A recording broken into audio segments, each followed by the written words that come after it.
Welcome back to What Is, the channel where we unravel life's biggest and sometimes smallest mysteries.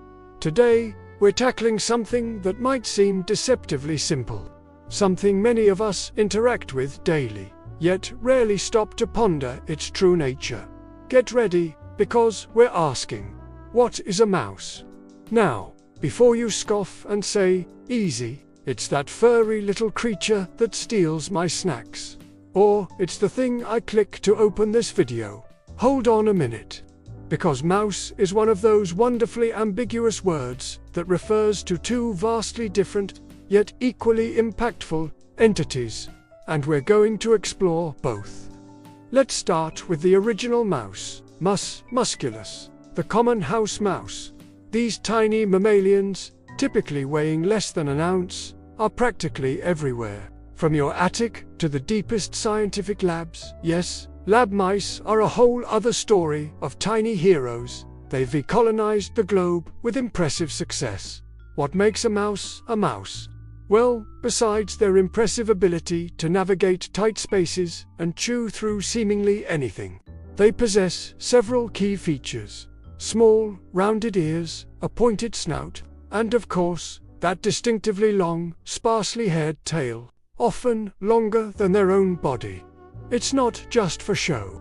That tail is crucial for balance, especially when performing acrobatic feats across your kitchen counter. And their diet. While cartoon mice might be obsessed with cheese, their real-life counterparts are omnivores with a preference for grains, seeds, and fruits. So, next time you see a mouse sniffing around your dairy aisle, it's probably just looking for a crumb from your artisanal cracker. Or maybe it's just a discerning palate. Who are we to judge? They're prolific breeders, a fact that's both fascinating biologically and, let's be honest, a bit terrifying if you're trying to keep them out of your pantry. A single female can have 5 to 10 litters a year, each with 5 or 6 pups. Do the math. It adds up to a lot of tiny, snack-seeking individuals. So, we've established the biological mouse, a small, whiskered, tail-wielding survivor. But how on earth did that name get applied to a device that sits on your desk and controls pixels? Did someone just look at the early prototype and think, looks like a rodent with a wire for a tail? Well, yes, pretty much. Our journey now takes us from the natural world to the digital frontier, specifically to the mind of Douglas Engelbart. In the early 1960s, a visionary named Engelbart, working at the Stanford Research Institute, was busy rethinking human-computer interaction. Before him, interacting with computers primarily meant typing commands or using light pens. It was clunky, unintuitive, and about as user-friendly as a tax audit. Engelbart envisioned a device that would allow users to point and select items on a screen. He tinkered with various prototypes, joysticks, light pens, trackballs, mounted under tables, but none felt quite right. Then, in 1964, his team developed what they called an XY position indicator for a display system. Catchy, right? This clunky, wooden block, with 2 perpendicular wheels and a trailing cable, was first dubbed a mouse by its creators because, you guessed it, the cable reminded them of a tail. It was simple, intuitive, and revolutionary.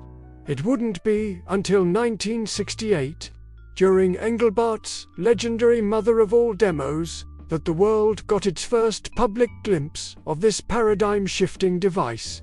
Imagine being there, watching someone move a cursor with this strange wooden box. It must have felt like magic.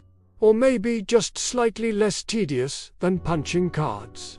Xerox PARC later refined the design, making it more practical and affordable. But it was Apple, with its Lisa and Macintosh computers in the early 80s, that truly brought the mouse into the mainstream, making it an indispensable part of personal computing. So, what is a computer mouse today? At its core, it's an input device that translates your hand movements into actions on a screen. Move it right, The cursor moves right. Click a button. Something happens. It's elegantly simple. Early mice used a tracking ball that rolled against internal rollers to detect movement. Remember cleaning those tiny lint balls from inside, or frantically trying to get it to work on a glassy surface. Good times, or not. Today, optical and laser mice are the standard. They use an LED or a laser to illuminate the surface, and a tiny camera to take thousands of pictures per second, detecting changes in position. No more lint, just smooth gliding. Usually, unless your battery dies mid-presentation. Been there. The modern mouse comes in a bewildering array of shapes and sizes. You've got your standard two-button scroll wheel variety. The ergonomic mouse, designed to save your wrist from carpal tunnel, a noble quest. The gaming mouse, bristling with programmable buttons and hyper-accurate sensors. Trackballs for those who prefer stationary precision, and even vertical mice that make your hand look like it's perpetually shaking hands with a ghost. Wireless mice freed us from tangled cables, only to introduce the eternal quest for AA batteries. Or the panic of realizing you forgot to charge it overnight. A different kind of freedom, you might say. The impact of the computer mouse cannot be overstated. It democratized computing, making it accessible to millions who weren't fluent in command line interfaces. It paved the way for graphical user interfaces and changed how we interact with information forever. But is the mouse nearing its end? With touchscreens, trackpads, gesture controls, and even voice commands becoming increasingly prevalent, some might argue that the humble mouse is an anachronism. Yet, for tasks requiring precision, speed, and comfort over long periods, think graphic design, video editing, or competitive gaming, the mouse remains king. It has evolved, shrunk, shed its tail, gained superpowers, and continues to adapt. So, whether we're talking about the scurrying rodent or the clicking peripheral, the mouse, in its various forms, is a testament to adaptability, ingenuity, and perhaps a touch of persistent cheekiness. From nibbling crumbs in your pantry to navigating complex digital worlds, the answer to what is a mouse is surprisingly rich and varied. It's a marvel of nature, a triumph of engineering, and a constant companion in our lives. Which kind of mouse do you think has had a bigger impact? The one that teaches us about ecosystems, or the one that opened up the digital world? Let us know in the comments below.